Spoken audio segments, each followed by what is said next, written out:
And three.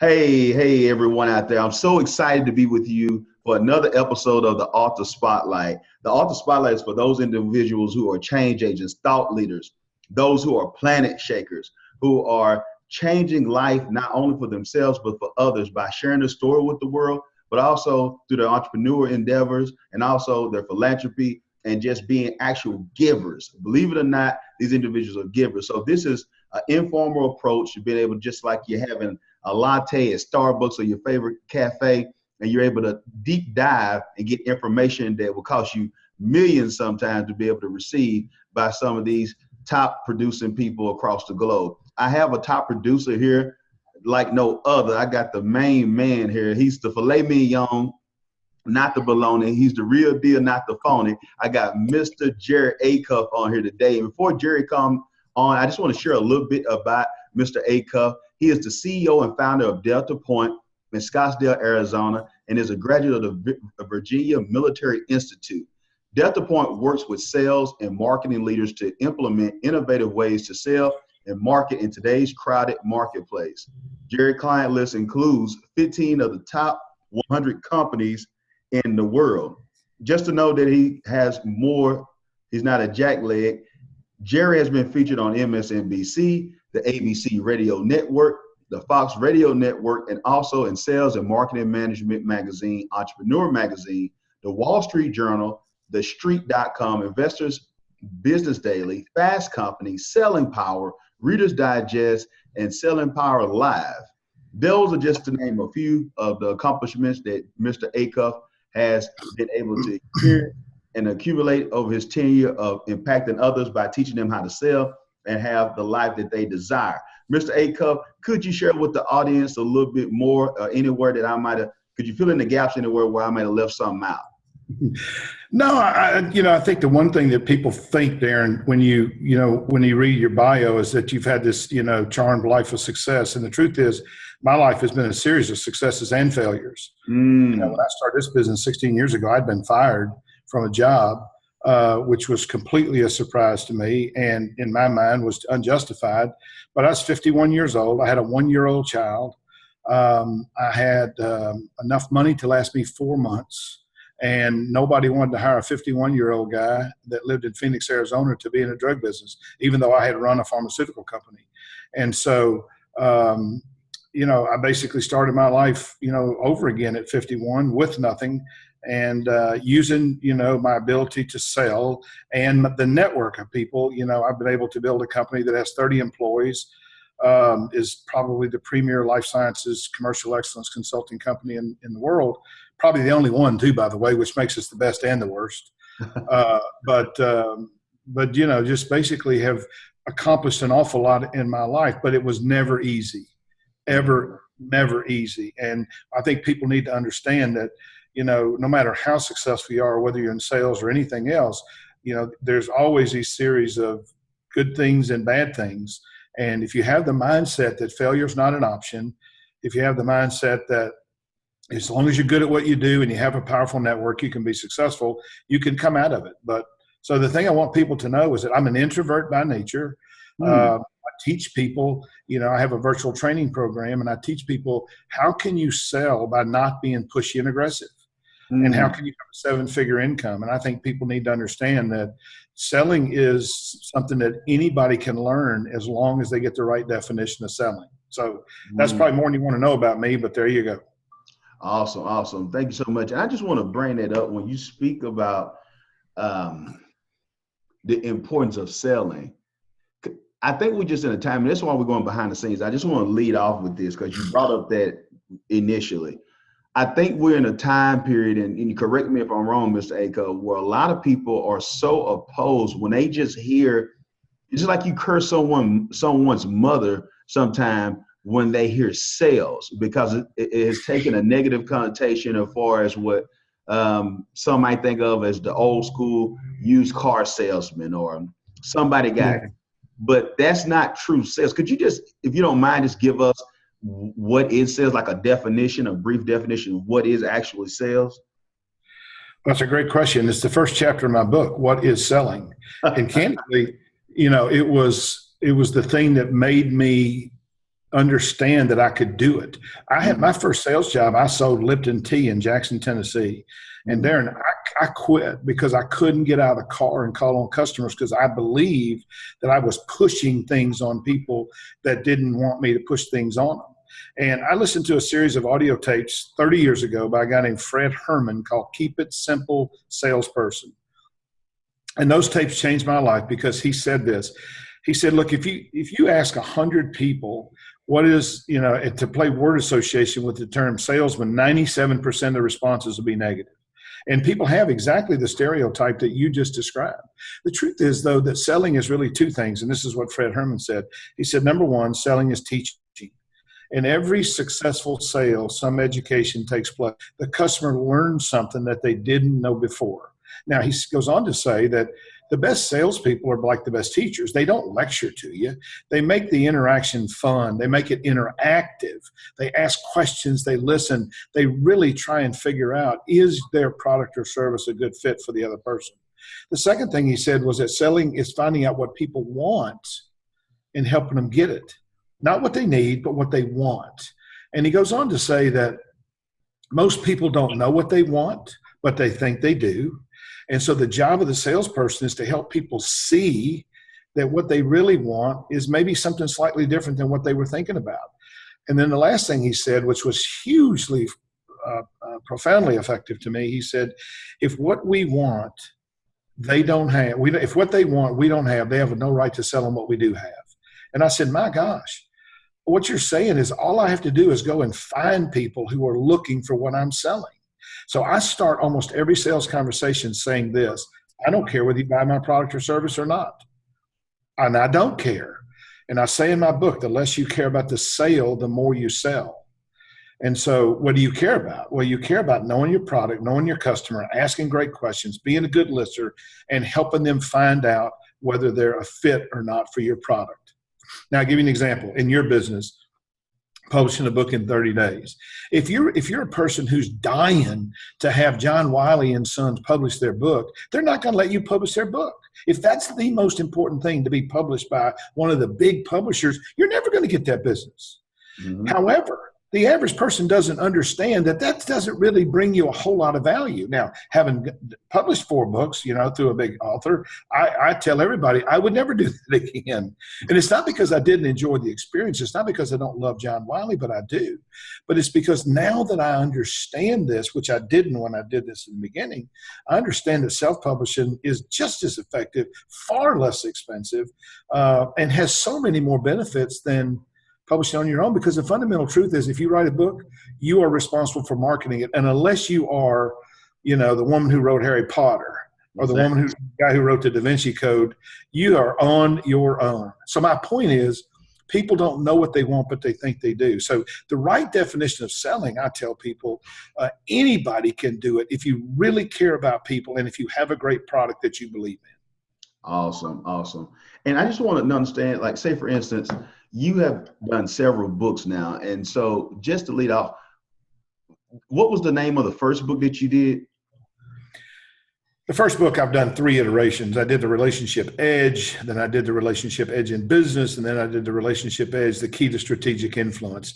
And fundamentally, they're all, 75% of the same book. I just added stuff as I began to learn, stuff. So like in the first book, I don't think I included a definition of what a valuable business relationship is. I don't think I included relationship mapping. And so as I began to advance these concepts, I put out other versions. But fundamentally, I have 2 books: the Relationship Edge in Business, which is the most recent version, and then the Stop Acting Like a Seller. Okay. And speaking of that, why did you write the book? Because, you're a busy guy. You had a lot going on. And so why did you write the first book? And, why did you go with that particular topic for a reason? Did you use it as a leverage in business, or you just saw a need to have tangible steps for people? I just want to go through the mindset that you had as far as creating the first book. Yeah, the first book that I created, I was actually at Pfizer talking to one of their senior VPs, and he asked me this question. He said, how do we get more time with physicians? The average sales call in the pharmaceutical business is less than 2 minutes. These got $40, $50 billion businesses built on 2-minute sales calls. And so as I was flying home, and I had been very successful in the pharmaceutical business, I never thought about the answer to that question. And so what I thought to myself was, if you have a great relationship with somebody, you get time. Now you call me, I'm going to talk to you, right? Because I have a relationship with you. Now, some stranger could call me and say the same thing you'd say and I'd hang up. And so I got this idea that relationship building was really, relationships were a critical part of access. And so I made the assumption that somebody had written a book about how do you build a valuable business relationship. So I bought 6 books. I bought Carnegie's book, How to Win Friends and Influence People. I bought Leo Lowndes' book, How to Be a People Magnet. I bought 2 books by John Maxwell. I bought one Nicholas Boothman called How to Get People to Like You in 90 Seconds or Less. And I read them all, assuming someone had answered the question, how do you build a valuable business relationship? Well, Darren, after I finished reading these books, I found out nobody had answered the question. They all told you what to do. None of them told you how to do it. So I read them again. I took notes. And I decided that I had figured out a way to teach people how do you actually do it. So the next thing I did was I went to Alabama and I did a seminar on my ideas with a friendly group of people, and they loved it. And so then I said to myself, well, I would sell more training if I had a book. That's what gave me the idea about writing a book. Now, the title, basically, I just came up with because I say you have an edge in life if you have relationships. That's right. You can get me on the phone and I can get other people on the phone because of our relationship. If I don't have a relationship, I'm not calling Tony Robbins and he's taking my call. Exactly. I don't have a relationship with him. But there are people that'll call him and he'll take their call. So that's where I came up with the title. But really, it was basically because I saw a need that if you teach somebody how to build a valuable business relationship, not a friendship, but a valuable business relationship, you can do them an awful lot of good. And in sales, the relationship is pretty important. Thank you so much for sharing that. And I want those out there who are tuning into this to make sure that you take some of the nuggets that Mr. Acuff is leaving us. The importance of thinking outside is being not selfish, but selfless by focusing on someone else, thinking outside the box, not just about a lot of people, and correct me if I'm wrong, a lot of people are going, especially in sales, all they're focused on is about me. It's just like getting ready to sing in the opera or something. Me. Everybody's prepared about me. It's about my commission. It's about my hunting trip. It's about my, paying for something at the golf course or my kids' private school. It's all about me. But I'm thinking, and I'm gathering from this, the more you focus on the actual needs of the person, and you have nothing to lose, because like Mr. Acuff shared, when he goes into a deal or he's sharing with someone, hey, he doesn't care if they buy. But because he's just going to see like, hey, if I can help you, cool. If it's something better for you down the road, hey, my hat's off to you. Hey, let me help you point you in the right direction where you need to go. Instead of holding somebody, leaving a bad taste in their mouth because you've given them something or pressed upon them something that they didn't actually need. And also how he positioned himself to be an expert and not just doing a book just to check it off the book list. He actually created something that could be used. And I speak with my clients about this all the time, Mr. Acuff. The L word is not for loser. Is for leverage. Those days with your feet in the sand, drinking mojitos, waiting on a royalty check to come, and the Cabo, for most people, are over with. Unless you wrote the Harry Potter's book or something, but using that leverage to go into what you're doing could add a lot of value. And with that being said, that's a perfect segue just to ask you, far as writing the books, how has it changed your life with you writing the book? So I know you created to do more workshops and to do more deals and to allow yourself to be an expert, but how has it changed your life, whether it be how your wife look at you or how your children look at you or how it has opened up business as well for you? Well, I would say my wife and my children hadn't changed them at all. They still think I'm a loser sometimes, because I don't take the garbage. I don't take the garbage out. but I tell everybody that I can, you should write a book. And now I tell you who Robert Kiyosaki is, right? The guy who wrote Rich Dad Poor. Yes, So sir. right before my first book came out, I ran into him at a Whole Foods in Phoenix. And I said to him, I said, Mr. Kiyosaki, it's really nice to meet you. He was shopping with his wife, and he was about as interested in the produce section as I was. And so I said, hey, can I ask you a question? And he said, yeah. I said, you got any advice for somebody who just wrote their first book? He asked me this question. He said, why did you write the book? I said, I wrote the book to sell training. He said, then you don't need any advice from me. He said, if you write a book to make money, it is a gigantic mistake. But if you write a book, as you said, Darren, to leverage that book, to give you more credibility, to be part of your calling card, to create training or to create a speech around, to create a workshop, to create a webinar, to create digital learning, to create virtual training, that's the right reason to write a book. What you want to do is to use that book to credential yourself, to give you credibility, and to spread your message. And to me, anybody who doesn't want to do that is missing a huge opportunity. Wow. My goodness. I mean, don't miss out. And I share this all the time. People laugh at me, but I know in Texas, I mean, with MD Anderson, no one ever goes to MD Anderson and say, hey, are y'all going half off? Is it 75% off today? Why? Because they're specialists. They're experts at what they do. So it's a life and death situation. They need the services that MD Anderson has. They need the expertise that they have. They're not trying to go down the road, right down the street. Well, can you do it a little bit cheaper?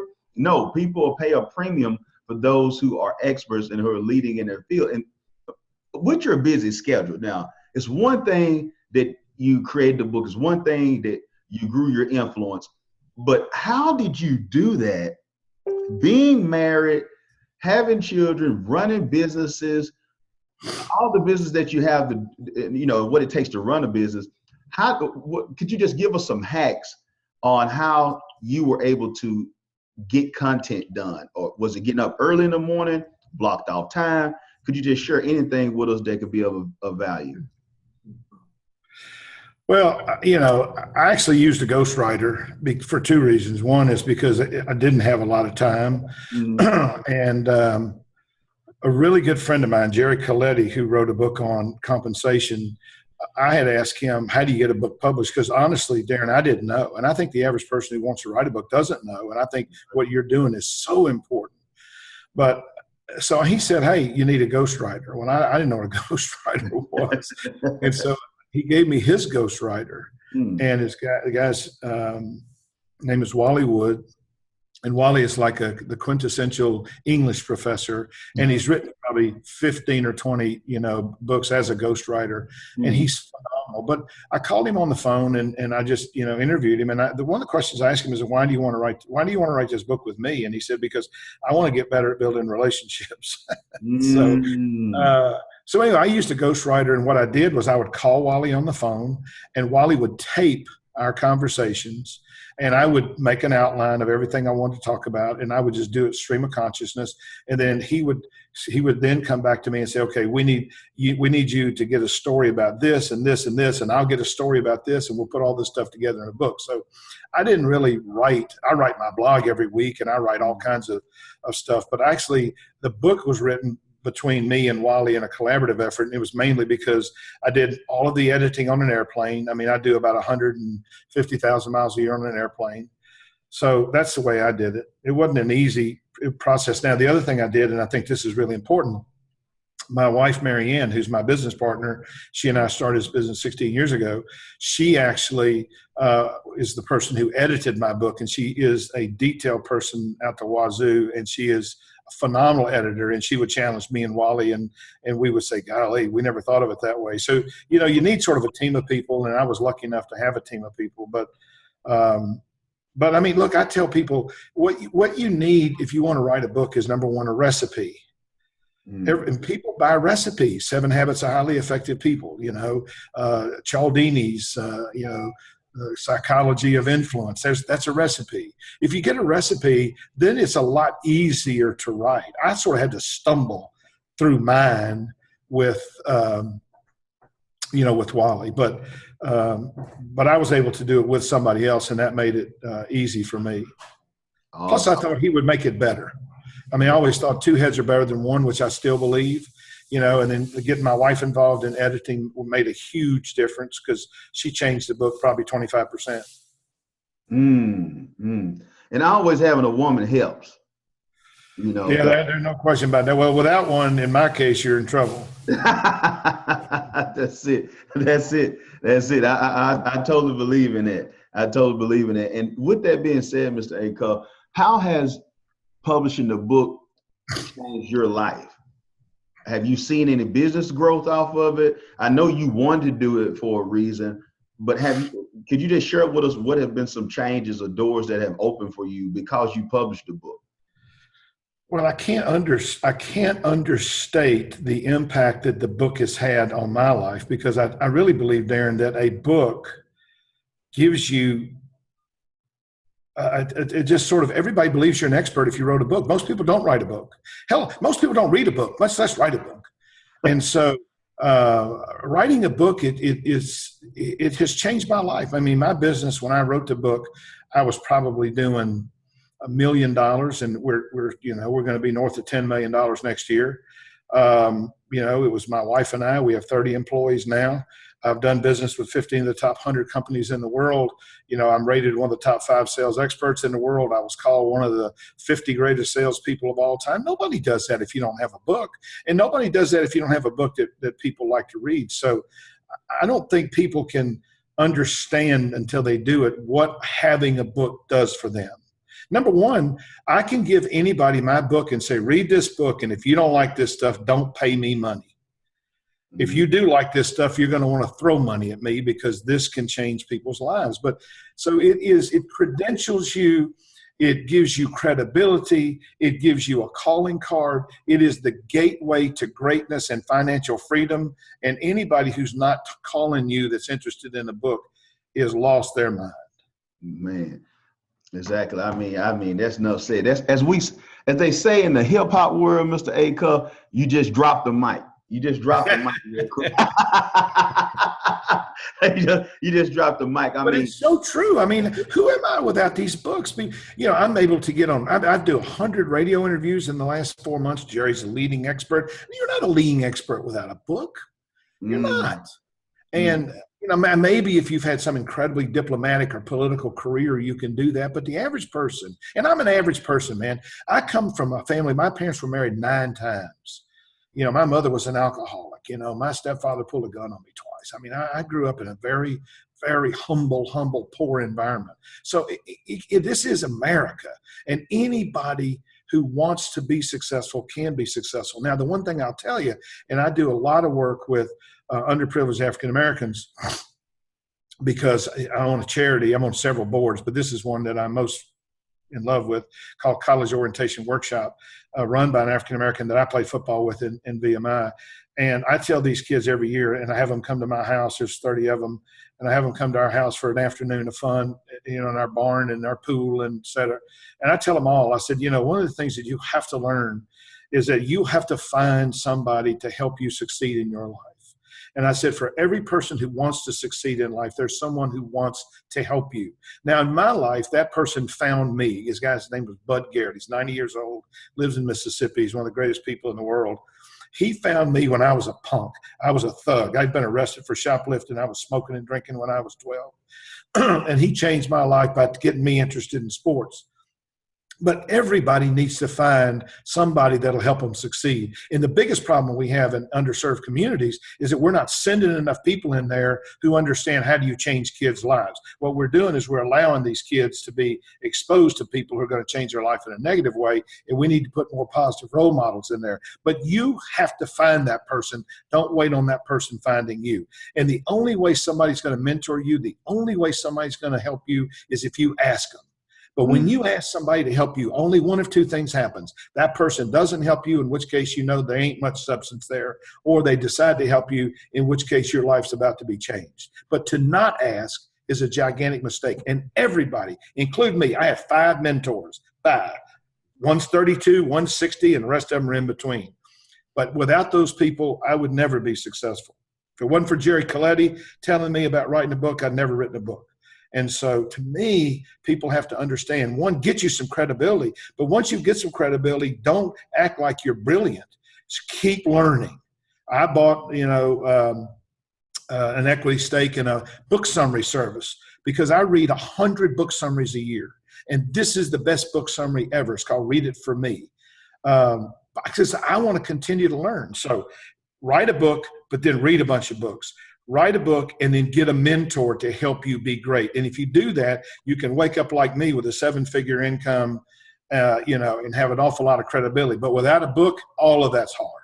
And speaking of that, I want to make sure that people understand what Mr. Acuff is talking about is so true.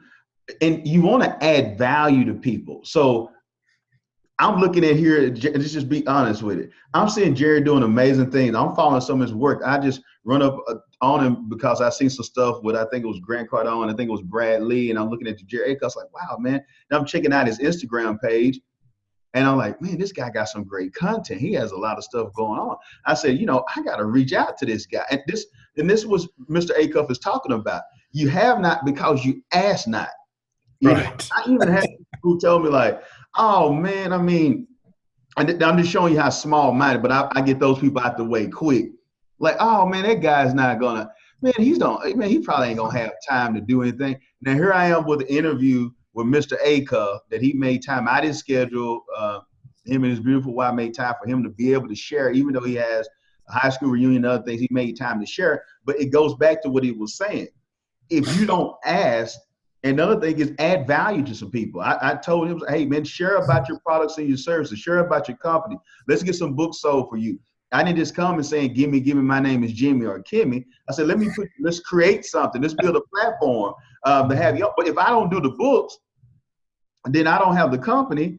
Then if I'm not having the company, I'm not having the shows or doing the branding, the marketing, and the have it, and we're not even on here. So here I am over here having a wonderful conversation with a guru and learning myself, because if you don't know, it's my notepad. For those who looking down, my notepad is full over here because I don't know about y'all, but I'm getting mine on this interview today. So if nobody else don't use it, I'm going to use it. So I just want y'all to realize that this is real. He didn't have a platinum spoon in his mouth when he grew up.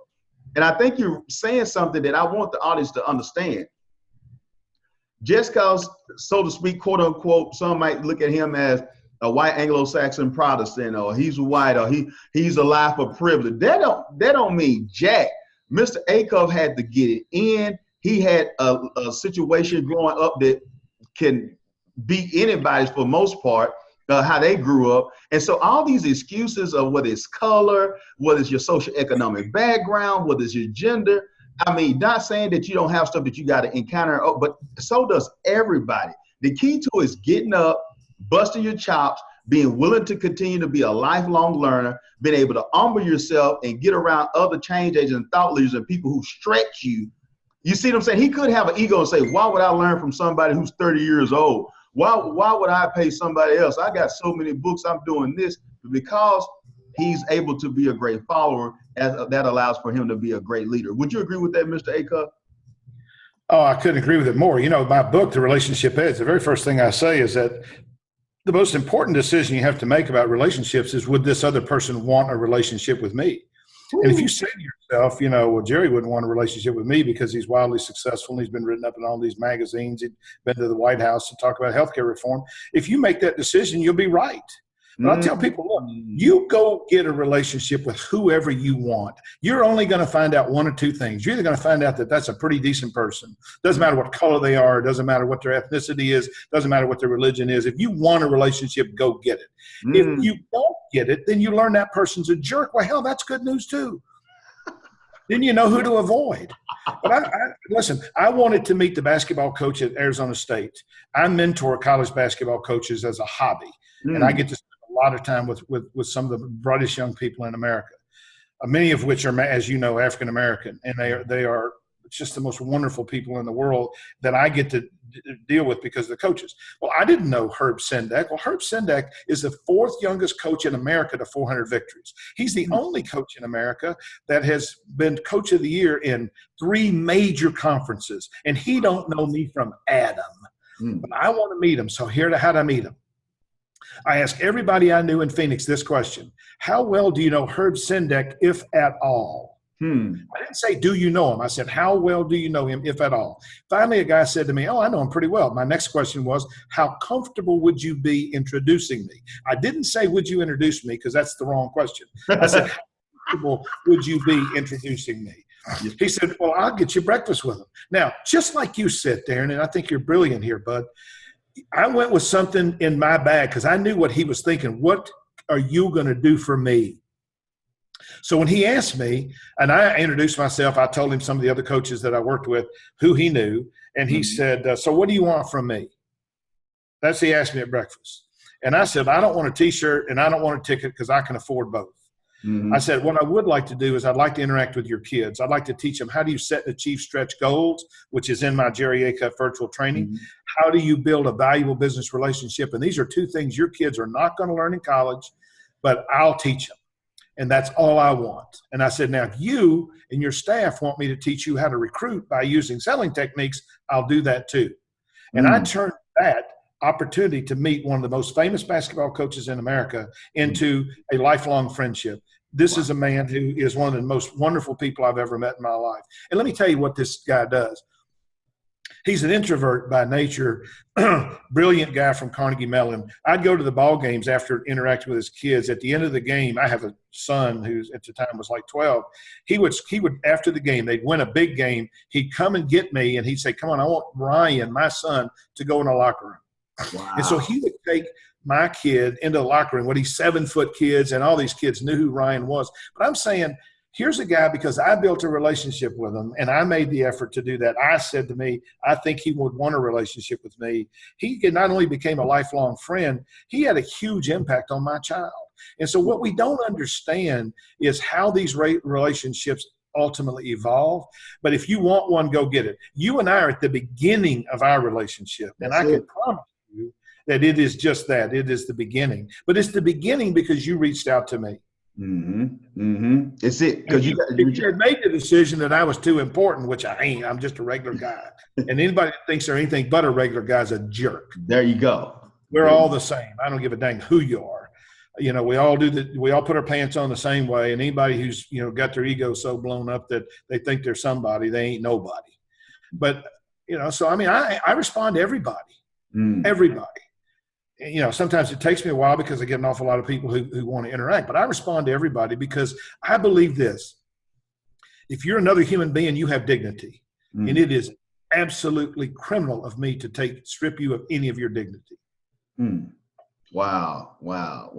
Thank you so much, Mr. Acuff. I mean, and you must think outside the box, and that's what Mr. Acuff was talking about. How can you add the value there? And just one more tidbit, some of those who see this interview, another thing that I did with Mr. Acuff to throw some whipped cream and cherry on top is that what I did was I went through all my social media and said, you know what, guys, Mr. Acuff is going to be the author of the week this week. They said, Darren, we already got somebody scheduled. I said, I don't give a fat rat who we got scheduled. Jerry Acuff is going up for the author of the week this week, and I want to make sure we have it, and we tag Jerry and everything. And that's what I'm saying. Add value, just like what Mr. Acuff did when he wanted to meet the basketball player. Not only were we going to bring on the platform to uplift him and encourage and share with other things that he's doing that's impacting lives across the globe and his expertise, we also found a way to do something of value for him. I didn't come and say, hey, Jerry, could you put me on your page so I can get a bunch of likes? That is the mentality I'm not just saying millennials, baby boomers, Gen X, and everybody is making, is because it's so selfish. It's not being selfless of seeing how can I add value. And what Mr. Acuff also said, and I just want to use this, the importance of a book, important of sharing your story with the world, the importance of growing and selling, realizing that you can make an impact on somebody's life is the legacy piece. And that is his son was able to benefit, his kids were able to benefit, his family for generations to come will be able to benefit because of you pouring and adding value to somebody else. So who knows if my kids are in college somewhere and they got, Uncle Jerry down there that they're able to connect with because of a relationship that has been built of being selfless. And it goes past just me. It's the beget system from generation to generation to generation because you reached out and was selfless. So But I thank you so much, Jerry, for coming on today. I want to be respectful of your time, but I just want you to share to that person out there who's straddling the fence on sharing their story with the world or doing a book. They're looking at you and saying like, wow, this guy's been on all these TV shows. Man, he's the guru. I don't see why would I put a book out? It makes sense because he's a guru, or it makes sense for Warren Buffett or Steve Harvey or Oprah Winfrey or Carlos Slim. But could you share with them the importance regardless where they are, the importance of them sharing their story regardless if they're a big name or not? Well, you'll never be a big name if you don't share your story. So that's the first thing. The second thing, just to sort of tag on to what you said, I believe that there's laws of the universe, and I don't think those laws change. The one law of the universe that I live by is when you give, you get. And if you give, you never know where the getting's coming from, Darren, but if you give, you get. And if you give of yourself, if you give of your time, if you give of your money, if you have the money, you get. It's amazing what you get. When I started donating an out-of-state scholarship to my college 12 years ago, because I was an out-of-state football player and I wanted to pay back because somebody had done it for me. I mean, I'd like to pay it at the old rates, but it doesn't work that way. Yeah. But I didn't understand what that giving would do for me. And it changed my life, just like the book changed my life. But I couldn't have given if it hadn't been for the book. So the first thing I would say is that the book is your opportunity to give your story. Now, one of the things that I believe is that there's greatness in everybody. Everybody has greatness in them. And if you don't understand your greatness and share your greatness, then you're probably missing a huge opportunity, as you said, for your legacy, for your children. And who knows, there can be some huge financial gain in sharing your story because everybody's story is different. Now, I think what you have to do is be thoughtful about it. So think about your story and say, okay, what are the lessons that you learned here? What are the principles that you lived your life by that led you to go from where you were to where you are? But the other thing is, what is success? People have this cockamamie notion that success is, I got a lot of money, I got nice cars, I got, whatever. The most successful person I ever met in my life was my ex-father-in-law. He never made more than $10,000 a year in his life, ever.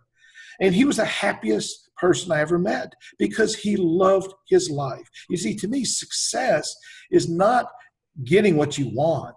It's wanting what you get. But the question is, how can you want what you get if you're not giving? And so give it to yourself. Tell your story.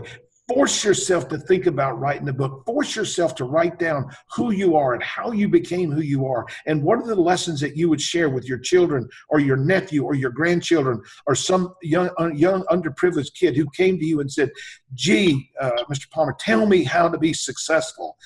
By gosh, get an answer for that. I'm writing a thing on Quorum right before you and I talked about preparing for an interview. One of the things I say is think about what you would say. And I think we all have to do that. What would you say to somebody to help them be more successful in life? And if you have ideas and tips about how to help somebody be successful in life, you ought to share that. And the best way to do that, in my mind, in my experience, and it's my experience, is to do it with a book. I cannot tell you the number of people who've written a book that regret it is zero. The number of people who haven't written a book but should have is a big number. Wow. And if you write it, you'll never regret it. You might want to change it at some point in time, which your business makes it easy for somebody to do.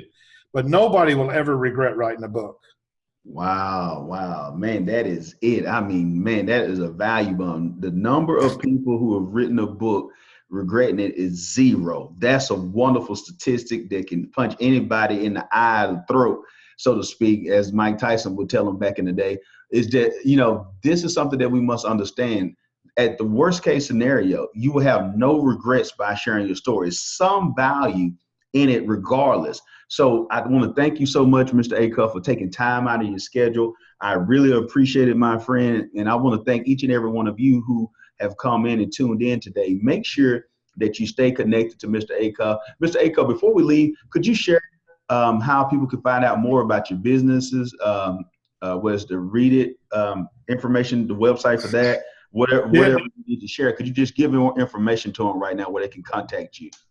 Yeah, at jerryacuff.com, we have a whole list of what I do. The big thing I'm working on now, I've just launched my virtual training program called Jerry Acuff VT, stands for virtual training. And in that virtual training, we teach people, for like $39, we'll teach you how to set and achieve stretch goals. If you want to learn how to build valuable business relationships, we have a program for that. If you want to learn selling, then we'll give you goal setting, selling excellence by thinking like a customer, and we'll give you relationship building. If you want to coach salespeople, we'll give you all that plus how to coach and teach selling in the field in real time. But the main reason I created all that was so that I could actually reach people and become their life coach 24/7, people who truly want to master what it takes to be great. These are the things that I use to create my credibility, to have a 7-figure annual income. And I don't say that to impress anybody, but to impress upon people. If you master these things, you'll be successful. My book summary service is called readitfor.me. It is the #1 book summary service for entrepreneurs and for business coaches. It is, you can read you get one a day, and every one of them can be read in 12 minutes or less. Now, I honestly only read 2 of them a week. So when I get them, I put them in a file, and then once a week I sit down for 30 minutes and I read 2 book summaries. And about 10% of those books I actually buy and read. Now, I read 25 books a year, and I've read 582 business books since 1981. I read one book 69 times. So reading and staying current and relevant in today's digital age is really important. And Read It For Me is the fastest way to do that. And it's readitfor.me, because it's like .com, but it's .me. Okay. And then, obviously I give speeches, and, we do consulting. But the main thing for individuals is to really think about, do you want to be great at selling? Do you want to, for probably less money than you're going to spend at Starbucks this year, you can learn how to be exceptional at selling with Jerry Acuff VT. Awesome. Definitely. Thank you so much for that, Jerry. And if you don't mind, just one nugget right now, if you don't mind sharing, what is the book that you read that 60 sometimes? I read the book Psycho-Cybernetics by Dr. Maxwell Maltz, Psychocyberneticss. Now, I read it 69 times, and I read it once a year now. It's the book that taught me how do you activate your goal-seeking mechanism. Now, for $39.95, my goal-setting thing at Lightspeed VT basically is derived from that book, plus stuff that I read from Brian Tracy and stuff that I read from Ron Willingham and stuff that I actually create on my own. So I would say to people, the book is very boring.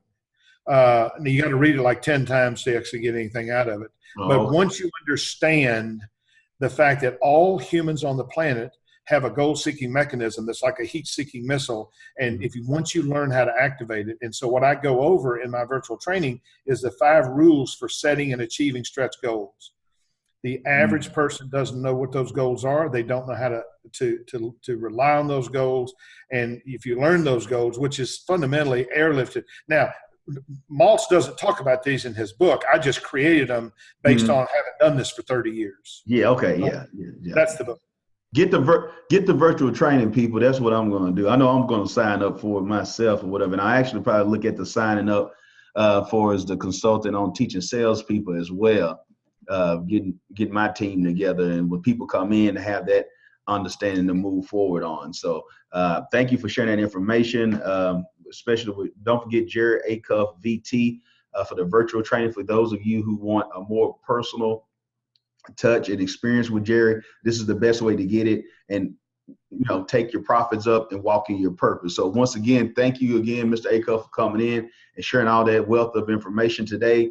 And I want all of you out there to remember, if you need your book published, if you want to join the Authors Club, make sure that you connect with me or a member of my team at selfpublish30days.com. We would love to assist you in helping you sharing your story with the world. Remember that you can catch this broadcast on selfpublishing30days.com or on our YouTube channel at DMP Enterprises every Sunday at 3 p.m. Central Standard Time. Once again, thank you, Mr. Acuff. You have a great time, and hey, shake a tail feather tonight out there at that high school reunion if you don't mind. Fortunately, I don't dance, and that's good. That's good for everybody. By the way, I had a conversation with one of my employees yesterday. He and I want to write a book on listening, and so I'll be calling you. Awesome, awesome, awesome. Thank you so much, Mr. Acuff. I'm going to hold you to that now, Mr. Acuff. You don't have to hold me to it. I'm a man of my word. I know you are, because that's why you're on today. That's why you're on today. I appreciate you, sir. And also, I will be contacting you offline as well later on next week. So whenever you have any training or if you have any live events or speaking somewhere, please keep me posted, because I would love to catch a fight and be able to connect with you. All right, bud. Let's do it. All right. Have a good one, sir. Thank you, Darren. Thanks for having me. I really appreciate it. Have a good one. Bye-bye. All right. Thank you.